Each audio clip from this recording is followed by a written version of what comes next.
ये सुधा सागर का बंधे हुए पुण्य का मेला था, पुण्य का रेला था,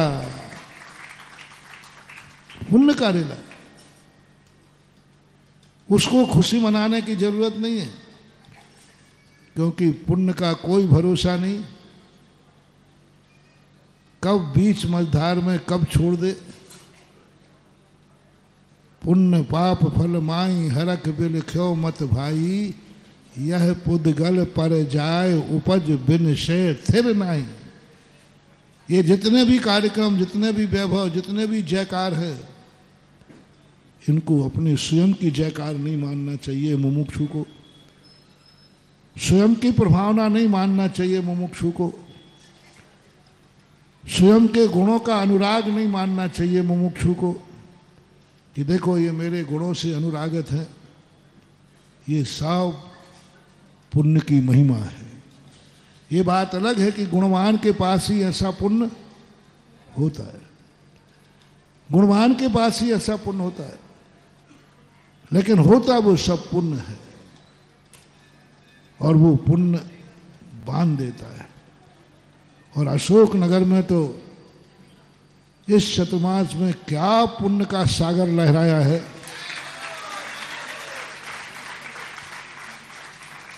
इस चतुर्मास में पुण्य के नदी नाले नहीं बहे।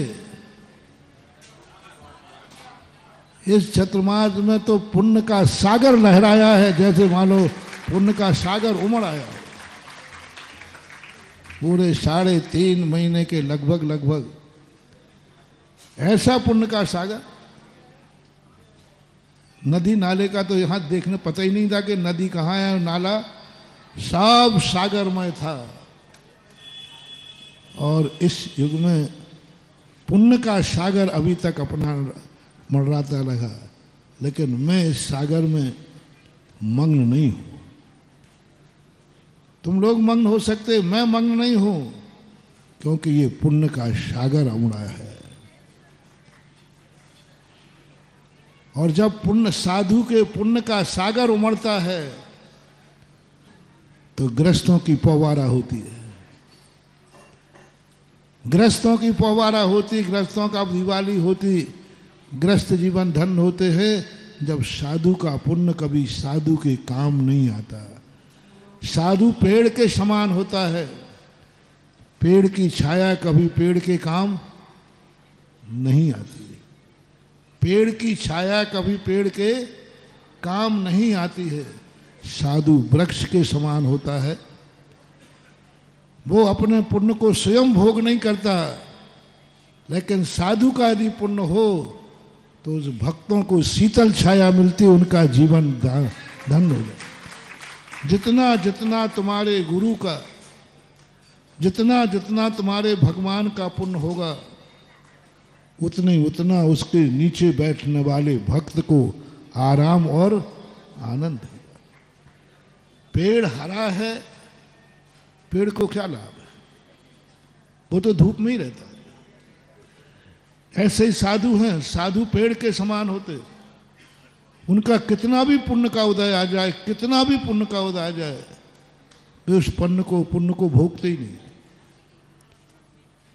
पुण्य के उदय में कितना ही मिल जाए, 1200 विद्याएं तक आगे आके खड़ी हो जाए, उनको वो भोगते नहीं। सारी दुनिया उनके सामने प्रणिपात हो जाए, उनको भोगते नहीं। लेकिन गुरु का और भगवान का जितना भी पुण्य होगा, उसका लाभ उनके भक्तों को मिलता है जो छाया में रहते हैं, जो उनकी शरण में रहते हैं। शरणागतों के लिए बहुत लाभ। जितना जितना साधु का पुण्य पकेगा, उतने उतने उस साधु की छाया में रहने वाले लोग सुख और सुकून को प्राप्त हो। कितना भी भक्त उनको लूटे, कितने भी फल तोड़ो वृक्ष के, उसे तो फलते जाना है रे। कितने भी फल तोड़ दो, आप डालियां काट देते हो, वहां फिर से फल तोड़ लेते हो, फिर से कभी खत्म नहीं होता। इसी प्रकार भगवान गुरु पुण्यात्मा होते हैं, जिनका सारा जगत कितना भी लाभ लेवे, उनके फल कभी खत्म होते नहीं। फल खत्म होते नहीं और फल का आनंद वो लेते नहीं, उनके फल का त्याग रहता है। फल नहीं भोगते, पुण्य के फल को वो उपेक्षा कर देते। अभी 2-3 दिन पहले से मैं कह रहा हूँ, सद्भाव में अभाव। कितना भी मुमुक्षु के पुण्य का उदय आ जाए, उस पुण्य के उदय को, सद्भाव को अभाव में बदल देता है। कितना भी सुख सुविधाएं साधु को दो, वो अभाव में बदल देता है, सद्भाव को अभाव में बदल देता है। यही सबसे बड़ा मुमुक्षु का लक्षण है।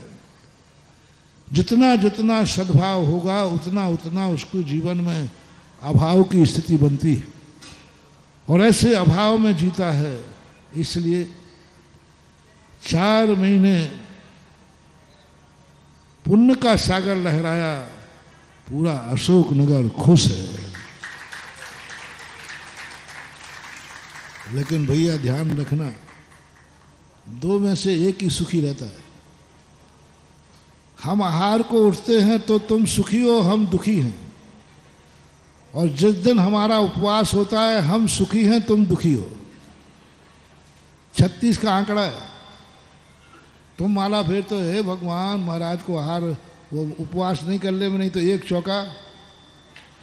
और हम माला फेरते हैं कि हे भगवान आहार को उठना ही नहीं पड़े। दोनों की माला बिल्कुल विपरीत है।